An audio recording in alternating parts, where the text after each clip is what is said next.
Vamos abrir aí as nossas Bíblias, celulares e tablets no Evangelho de Lucas, capítulo 10, versículo 25 ao 37, que diz assim: certa ocasião, um perito na lei levantou-se para pôr Jesus à prova e lhe perguntou: mestre, o que preciso fazer para herdar a vida eterna?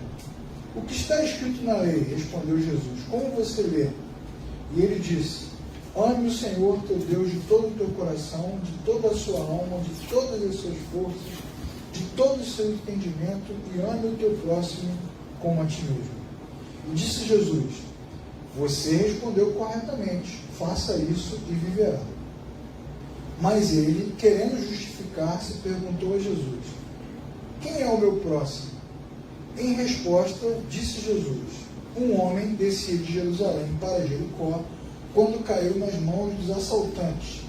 Estes lhe tiraram as roupas, espancaram-no, se foram e o deixaram quase morto. Aconteceu estar descendo pela mesma estrada um sacerdote. Quando viu o homem, passou pelo outro lado. Assim também o levita. Quando chegou ao lugar onde o viu, passou para o outro lado. Mas um samaritano, estando de viagem, chegou onde se encontrava o homem e, quando viu, teve piedade. Aproximou-se, enfaixou-lhe as feridas, derramou vinho e óleo, colocou-o sobre o seu próprio animal, levou-o para uma hospedaria e cuidou dele. No dia seguinte, deu 2 denários ao hospedeiro e disse: cuide dele. Quando voltar, pagarei todas as despesas que você tiver. Qual destes 3 você acha que foi o próximo do homem que caiu nas mãos dos assaltantes? Aquele que teve misericórdia dele, respondeu o perito na lei. E Jesus disse: vá e faça o mesmo. Por que é a parábola do samaritano, primeira parte? Porque a gente vai falar sobre uma coisa de cada vez, tá bom? A gente não tem pressa para estudar a Bíblia, porque a pressa no estudo da Bíblia, na pregação bíblica, na reflexão, a pressa tira da gente, às vezes, o que a Escritura tem de melhor. E o que a Escritura tem de melhor é exatamente o efeito que ela causa na nossa mente ao trazer luz. Por isso que a palavra de Deus diz o quê? Medite na minha lei de dia e de noite. Não é assim que diz o texto? O texto que Deus fala diretamente para Josué: medite na minha lei dia e noite. Obrigado. Ou como o texto de Provérbios, por exemplo, capítulo 3: filho meu, atenta às minhas palavras todas, à minha razão, inclina o teu ouvido, porque serão vida para quem as acha. Então a palavra de Deus, ela deve ser lida, entendida, e a gente deve meditar nela, pensar, ruminar, né, no sentido de ficar ali, né, mastigando, nesse sentido. Tentar entender como ela se aplica para que haja aprendizado. Boa parte da nossa fraqueza cristã e fraqueza espiritual é resultado do nosso passar de olhos rápido pela Escritura. Então não dá nem faz efeito, não dá tempo nem de fazer efeito. Então a gente vai estudar uma coisa de cada vez. Hoje eu quero estudar com vocês o porquê da parábola e qual o efeito que Jesus procura ao falar sobre ela. Diante disso, a primeira coisa que a gente tem que fazer é entender o que estava acontecendo. Porque se você ler a parábola e tentar descobrir em qualquer parábola uma razão nela mesma, você não vai encontrar. Toda a parábola é contada, é explicada para ilustrar ou responder ou tentar comparar, fazer uma analogia, uma metáfora para algum ensinamento que está sendo aplicado antes. Tem alguma coisa acontecendo e a parábola vem. Ela não tem um fim em si mesmo. Então eu tenho que ler o texto, ver a história anterior, depois, ver o que Jesus está dizendo, com quem ele está conversando, para chegar às conclusões que são necessárias, que vão me abençoar. E quanto mais você lê a Bíblia, né, você vai lendo a Bíblia a vida inteira, né, vai lendo, o que vai acontecendo? À medida que você lê, tem hora que você tem um momento em que você vai ter outros insights, né, vai fazer outras aplicações. Não porque o texto tenha outra interpretação, ele tem a mesma interpretação, mas de repente a sua mente mudou, a sua cabeça mudou, a sua realidade mudou, a sua estrada ficou mais longa a sua jornada, de repente o texto tem uma outra aplicação. Talvez alguns de nós aqui já estivemos na posição do homem que foi ferido. Talvez alguns de nós já estiveram na posição do samaritano. Eu diria também que alguns de nós já estiveram na posição dos que não deram a mínima. Bom, o que a Bíblia vai nos dizer?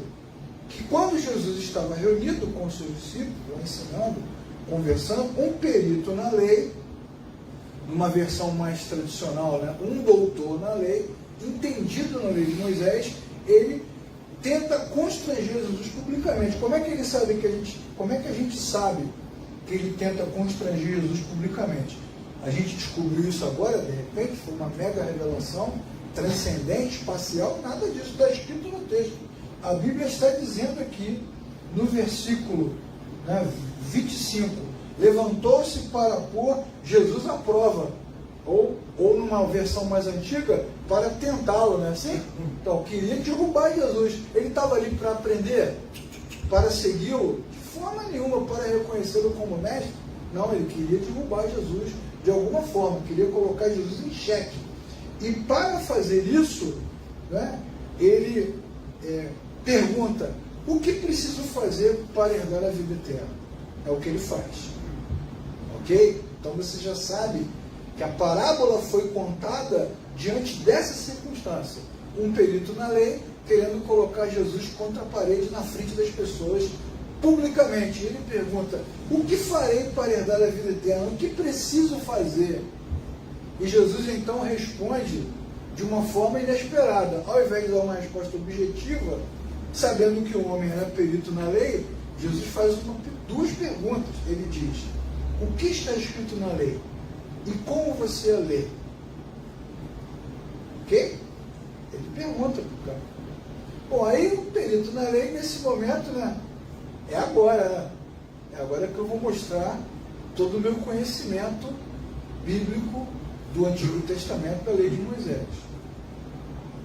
Até porque, para colocar Jesus à prova publicamente, está claro para nós, ao ler o texto, e foi isso que Lucas quis que a gente percebesse, está claro no texto que ele queria realmente aparecer de alguma forma. Então ele vai e responde. As respostas que ele dá vêm de dois textos na Bíblia. Então abra sua Bíblia comigo. Primeiro, em Deuteronômio, capítulo 6, versículo 5. Ele diz assim, Deuteronômio 6,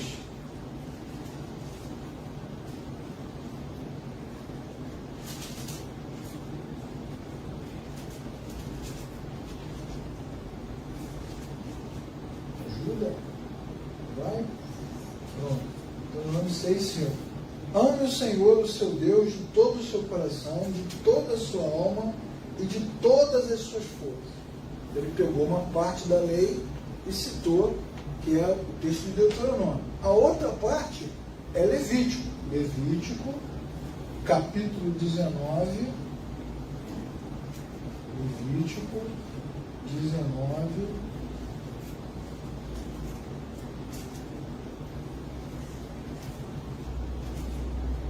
Levítico 19, versículo 18.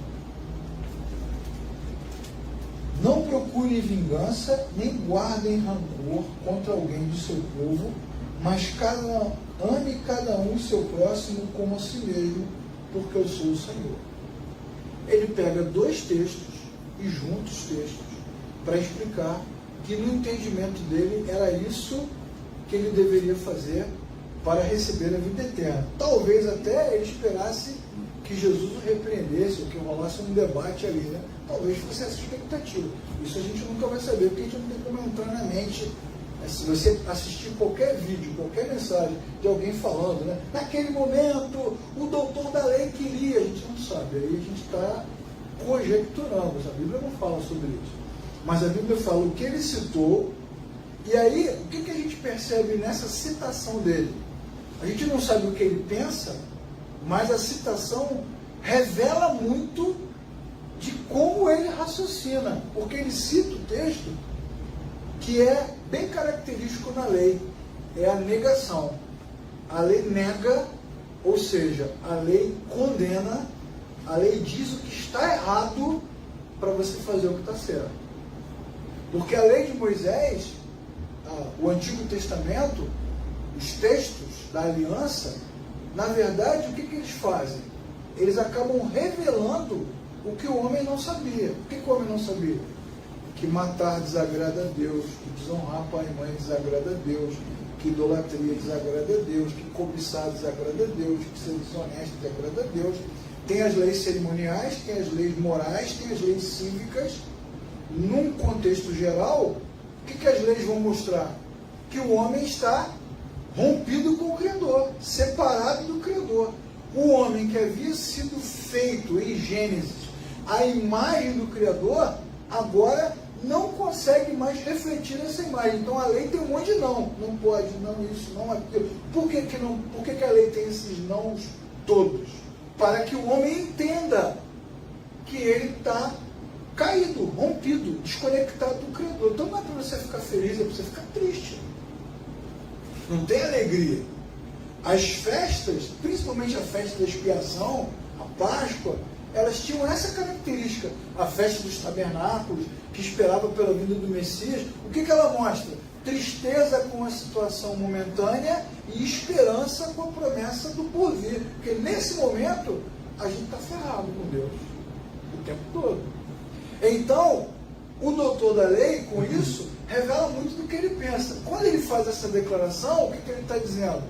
Nas entrelinhas, para quem entende a lei, para quem é bom entendedor da antiga aliança, ele está dizendo o quê? Que ele não é um cara vingativo, né? Que ele não é um cara arrogante, que ele não é um cara rancoroso, que ele é um camarada que está de bem com todo mundo, e isso, cumprir isso, fazer isso, agir dessa forma, torna ele um homem agradável a Deus, abençoado por Deus, capaz, apto para receber a salvação. Isso também, além de revelar um pouco do que ele pensava, revela a diferença entre a religiosidade e o novo nascimento. Porque a religiosidade, ela é fundamentada no moralismo. E o novo nascimento é fundamentado na graça de Deus. Então eu vou explicar para a gente entender melhor. A gente sempre usa a palavra religiosidade de forma pejorativa, né? Isso é religiosidade. Isso é religiosidade. O que isso significa na prática? É que a religiosidade ela é moralista. Ela é baseada, fundamentada naquilo que o homem é capaz de fazer. Eu não bebo, eu não fumo, eu não mato, eu não falo mal de ninguém, eu não faço fofoca, eu não faço isso, eu não faço aquilo, eu não faço aquilo outro. Eu deixei, eu abandonei, eu larguei, eu me livrei, eu desisti, eu abri mão, eu tinha tudo, agora não tenho nada, então isso me torna merecedor de Deus. Não parece? Às vezes não parece, mas é assim que funciona na cabeça. Esta passagem, esse pedacinho da passagem, a maneira como o doutor da lei se comporta, lembra aquela outra parábola do fariseu e do publicano orando no templo. Lembram disso? Passagem bíblica, foi o fariseu e um publicano orar. Foram os dois orar. Como é que o fariseu orava? Senhor, eu sou um camarada espetacular, eu dou os meus dízimos, eu cumpro as regras, eu cumpro a lei, eu faço isso, eu faço aquilo. Eu não sou como esse publicano. Aí aponta para o publicano. Não sou como ele. É sempre comparativo, né? Então tem essa coisa de se sentir melhor. A religiosidade torna o homem moralista. Então o que o camarada faz? Vai o diácono, né, numa igreja qualquer, vai o diácono, leva lá a bandejinha da ceia, e o irmão fala assim, não, hoje eu não estou bem. Hoje eu não me sinto bem. Hoje eu não me sinto aprovado. Hoje eu não me sinto qualificado. Quer dizer, quem de nós poderia dizer para Deus que está pronto ou não para participar da sua presença?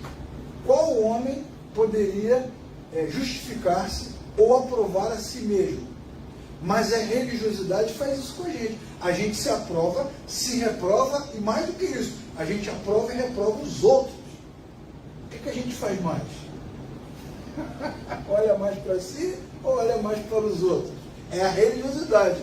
Mas o novo nascimento não. O novo nascimento ele traz clareza. Né? O camarada olha para si mesmo e se vê indigno.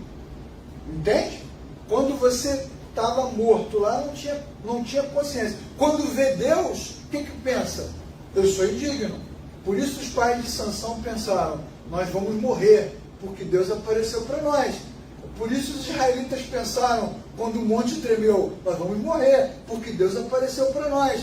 Por isso Isaías disse em Isaías 6, ai de mim.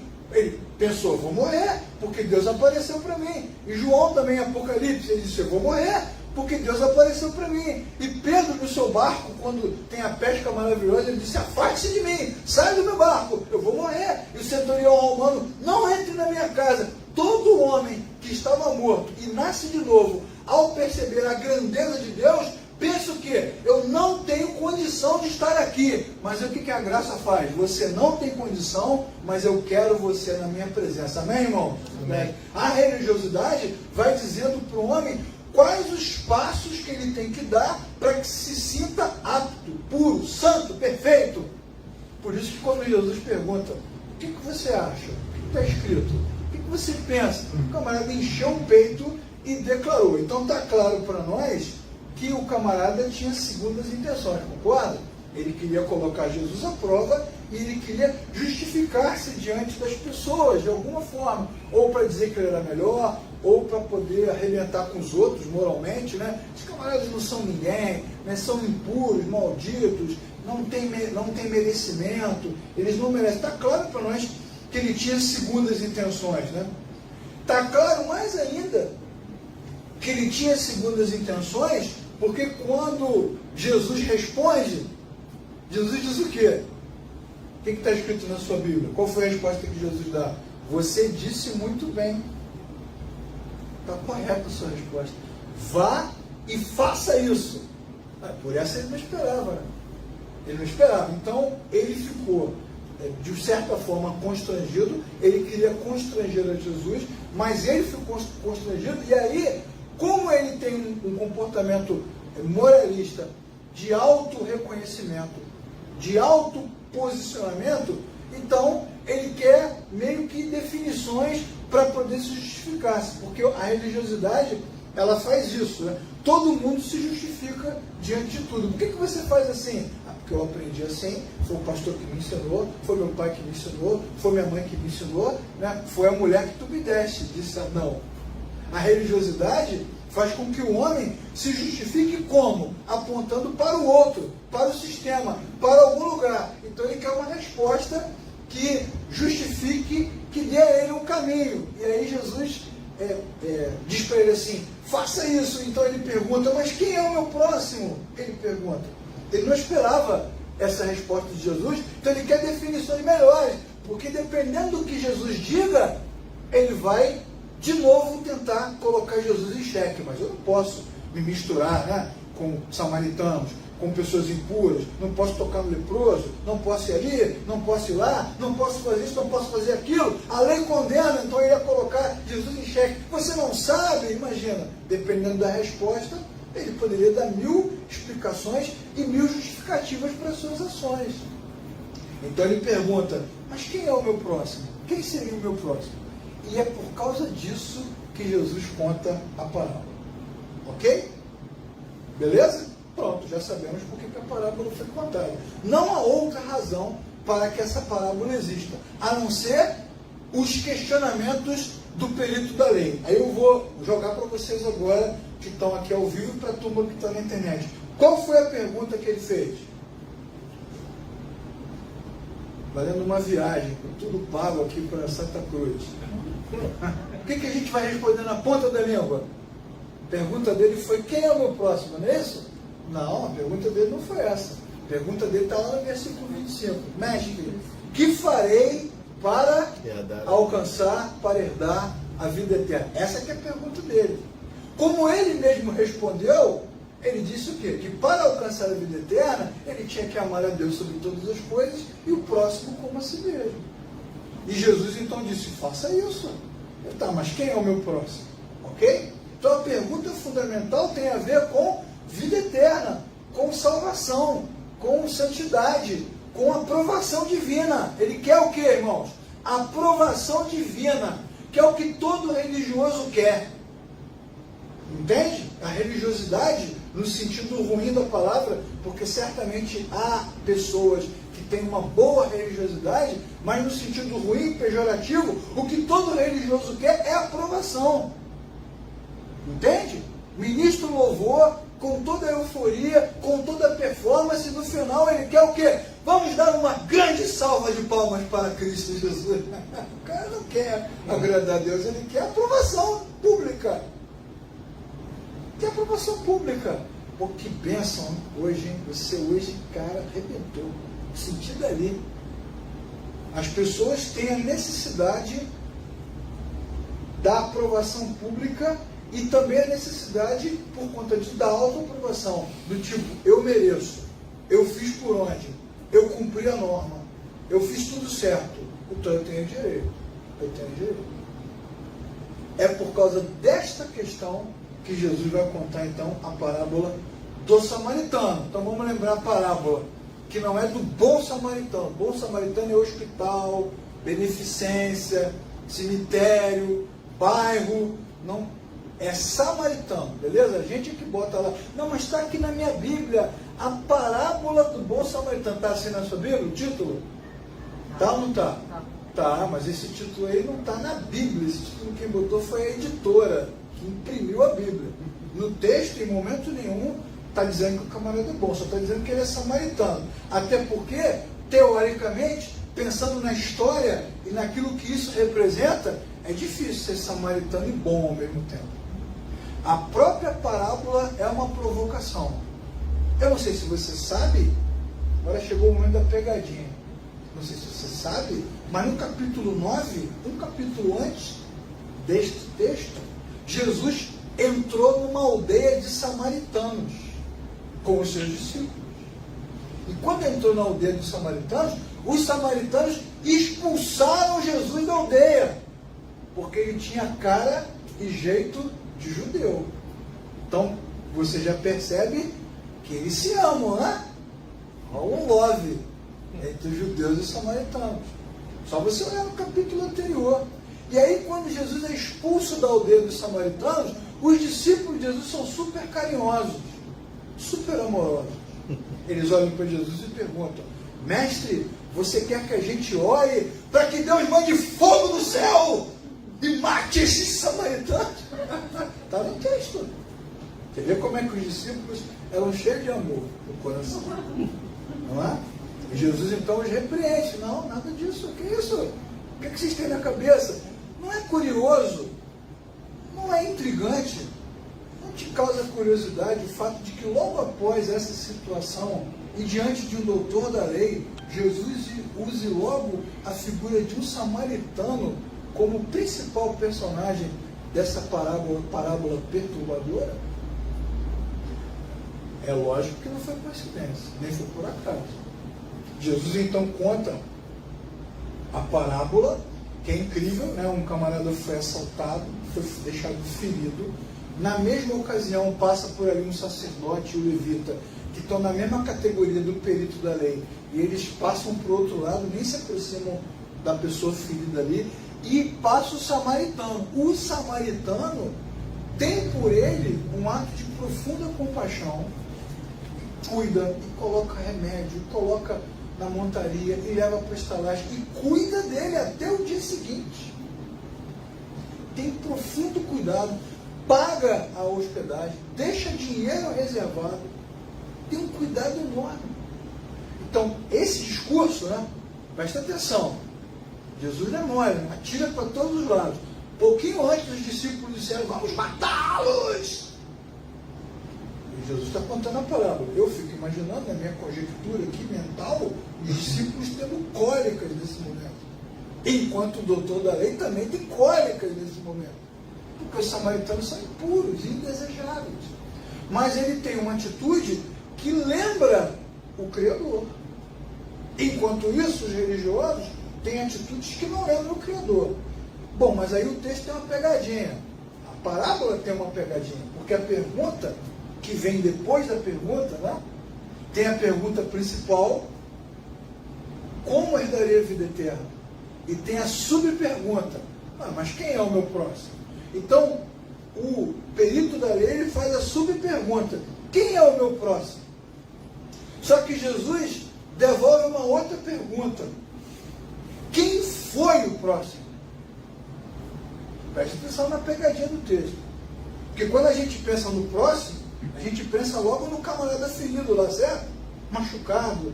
E aí o camarada pega a Bíblia e começa a pregar. Tanta gente ferida, passando dificuldade, sofrendo, e ninguém se importa, não tem compaixão com os miseráveis. A gente pensa logo no próximo, na categoria miserabilidade, né? Na categoria fragilidade, em estado total de dificuldade. Esse é o próximo. Só que Jesus faz outra pergunta, bem sutil: quem foi o próximo do camarada machucado? Até a nossa maneira de ler o texto, ela precisa mudar, porque o nosso olhar vai direto para o cara machucado, né? Você precisa amar o próximo, mas Jesus não faz essa pergunta, faz outra: quem foi o próximo dele? Isso não te deixa também intrigado? Eu confesso aos irmãos que ao ler esses textos me dá dor de cabeça, eu tenho taquicardia, eu começo a ficar intrigado com essas questões, essas pegadinhas, essas palavras, né, que Jesus vai trocando, porque o camarada pensa que vai pegar Jesus. Jesus dá um nó nele, embrulha para presente e bota dentro do bolso. E aí Jesus diz para ele: vá e faça o mesmo. O mesmo o quê? Porque ele pergunta: quem é o meu próximo? E Jesus responde: mas quem foi o próximo? Quem foi o próximo? Quando eu foco o olhar na pergunta: quem é o meu próximo? Certo? Quem é o meu próximo?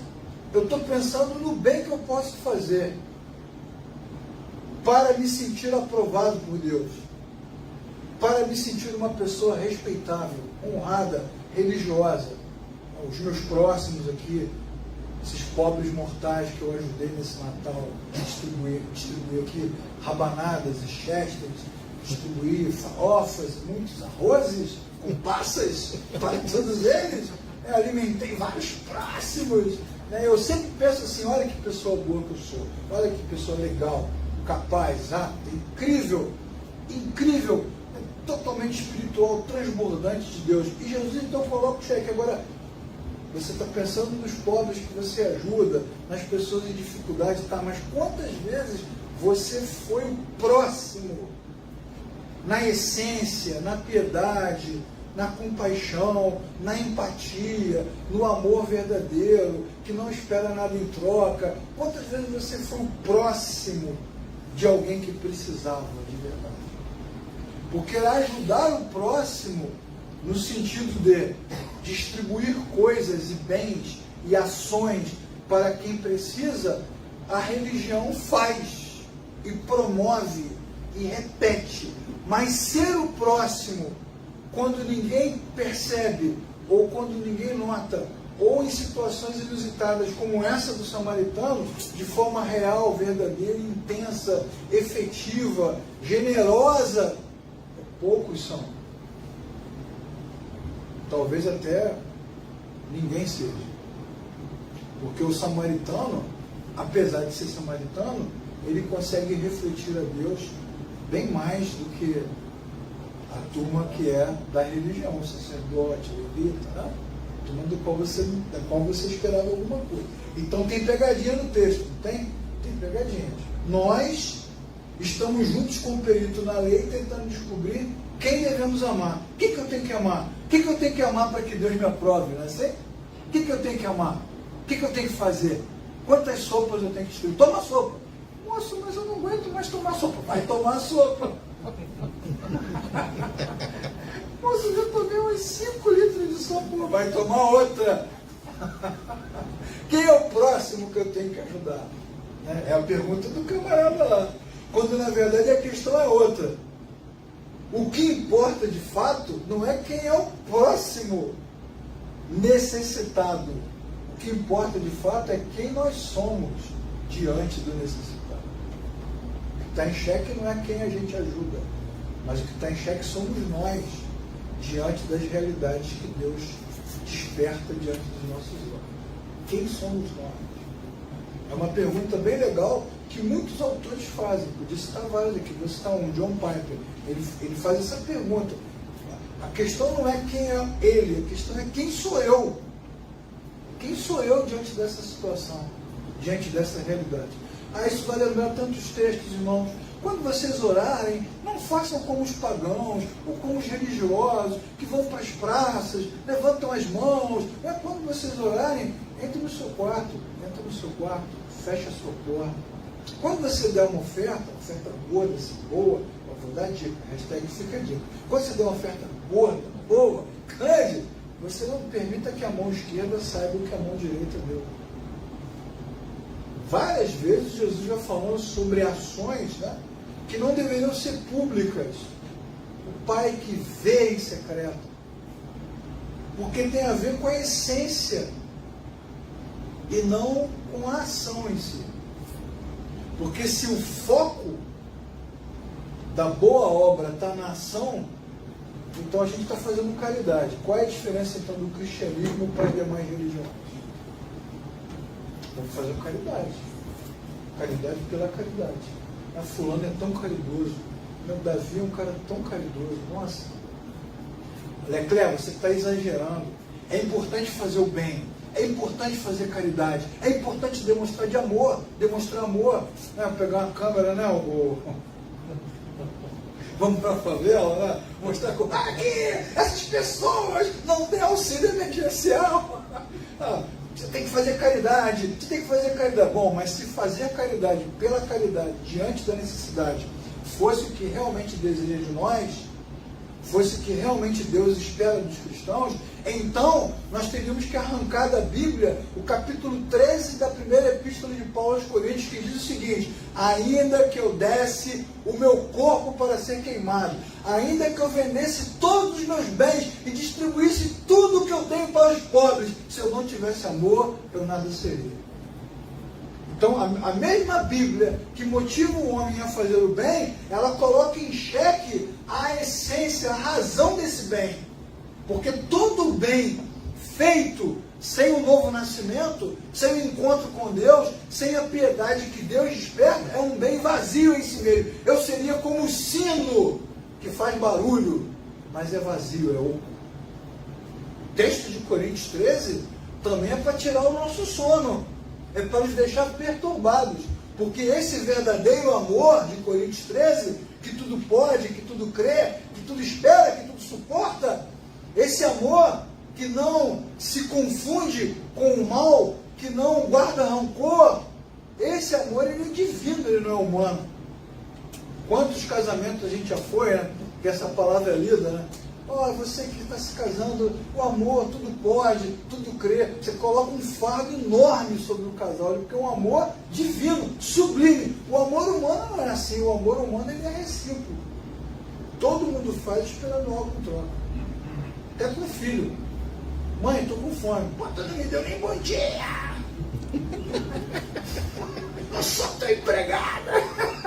Pô, mãe. Não é assim que funciona? O amor não é recíproco. Não é assim que diz aquele versículo da Bíblia? Quem quer rir tem que fazer rir, não é esse? Não está escrito isso na Bíblia? O amor humano é recíproco. O amor divino ele é incondicional. Para o homem expressar o amor divino, não pode ser ele, tem que ser Deus através dele. E para ser Deus através dele, tem que nascer de novo. O levita e os sacerdotes, homens de Deus, né, religiosos, foram incapazes de refletir a glória de Deus. Mas o samaritano impuro foi Deus puro o tempo todo. Compassivo, piedoso, empatia, misericórdia, compaixão, graça, entregou-se, tirou, colocou o camarada na sua montaria. Incrível, né? Foi a pé. Entregou-se para o bem do outro. Então o que estava em xeque é quem ele era. Portanto, irmãos, indo para o fim da nossa reflexão, e a gente vai partir para a ceia já já, essa parábola tem um tríplice ensinamento para nós. Lição número 1 é a seguinte: quem diz que ama o Senhor deve fazer tudo o que a palavra de Deus ensina. Amém, irmão? Amém. Não é assim? O que está escrito? Está escrito isso. Então faça. Por que perguntou? Na verdade, você já sabia. Quem conhece a palavra deve cumprir. Isso não precisa nem ensinar, nem repetir. Já sabe, faz. Essa é a lição número 1. E isso deixou o camarada em xeque, né? Por essa ele não esperava. Ele esperava o quê? Talvez elogios, né? Nossa, como você conhece a lei. Aleluia. Glória a Deus. Você é lindo, você é maravilhoso. Eu quero ser igual a você quando crescer. É isso que o doutor queria ouvir. Mas Jesus, com suavidade, o repreendeu. Você não sabe? Então faça. Quem conhece a palavra deve cumprir. Em segundo lugar, se sabemos o que a palavra ensina, por que não cumprimos o que ela diz? Aí vem a outra questão. Quantas coisas nós sabemos e não fazemos? Por que não fazemos?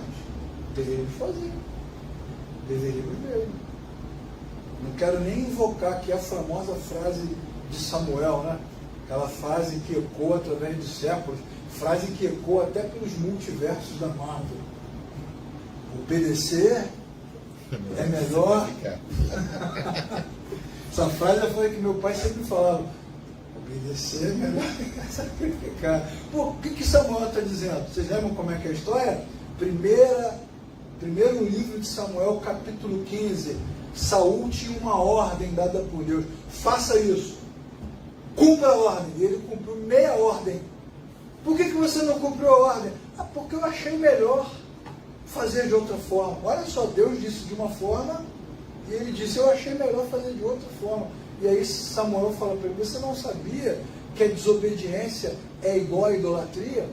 Você, para que isso, Samuel? Você está muito bravo, você é muito legalista, fundamentalista, revoltadinho de direita. Que conversa é essa? É tudo para o Senhor, tudo que eu trouxe é para sacrificar ao Senhor. E ele diz assim, não, mas obedecer é melhor do que sacrificar. Deus prefere a obediência do que o sacrifício. Davi faz a mesma afirmação no Salmo 51. Se Deus quisesse sacrifícios, eu daria 1000 cabeças de gado em sacrifício. Mas o que Deus ama é o coração quebrantado e contrito. Isso o Senhor não desprezará. Então, olha como é que a religiosidade, ela inverte os papéis. Parece que Deus é nosso refém, concorda? Se nós cumprirmos tudo o que Ele determina, então Ele tem que nos aprovar. Mas é o contrário, irmãos. É porque Ele nos aprova em amor, sem merecer, que nós cumprimos o que Ele determina. Não cumprimos porque Ele nos obriga ou porque exige. Cumprimos porque é bom servir ao Senhor de coração. Amém? Amém. Deveria ser. Deveria ser. Os mandamentos do Senhor não são pesados, não é isso que diz o texto? Não são pesados por isso, porque são graciosos. Venham todos vocês que estão cansados, abatidos, com o coração pesado. Venham e me conheçam. Aprendam de mim. Eu sou humilde de coração. O meu fardo é leve. Leveza.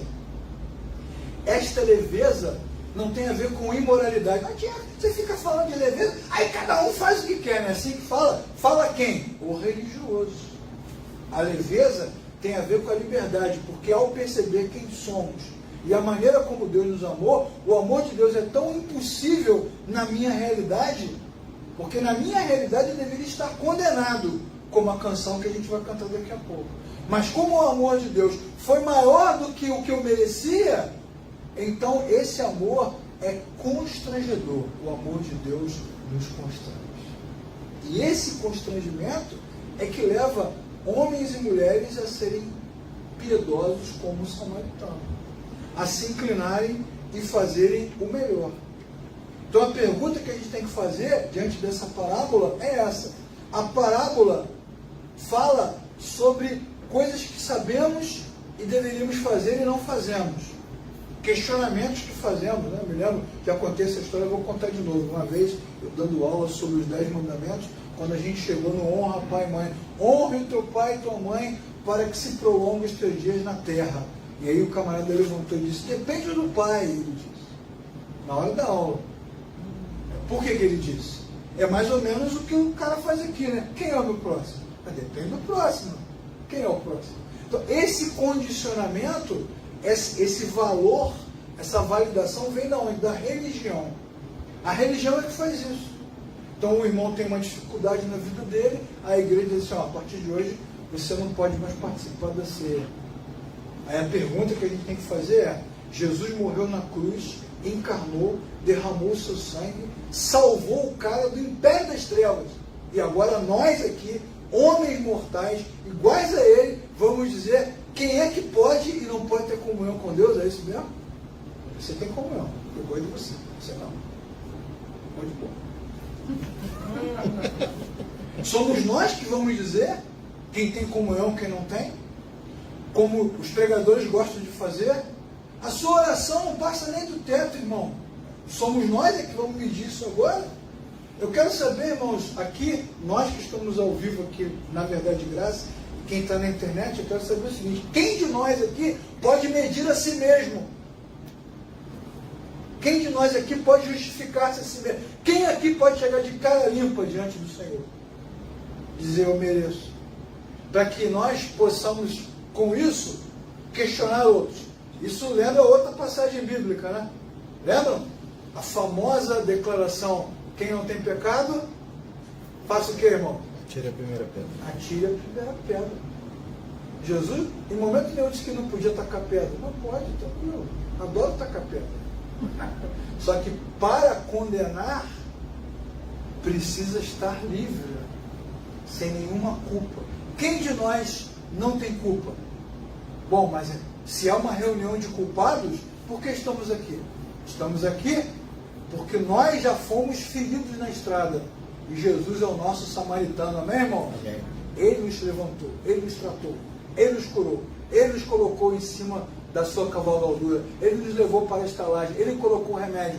Quando amanheceu o dia, quando o brilho do sol da justiça brilhou sobre nós, nós estávamos curados para a glória de Deus.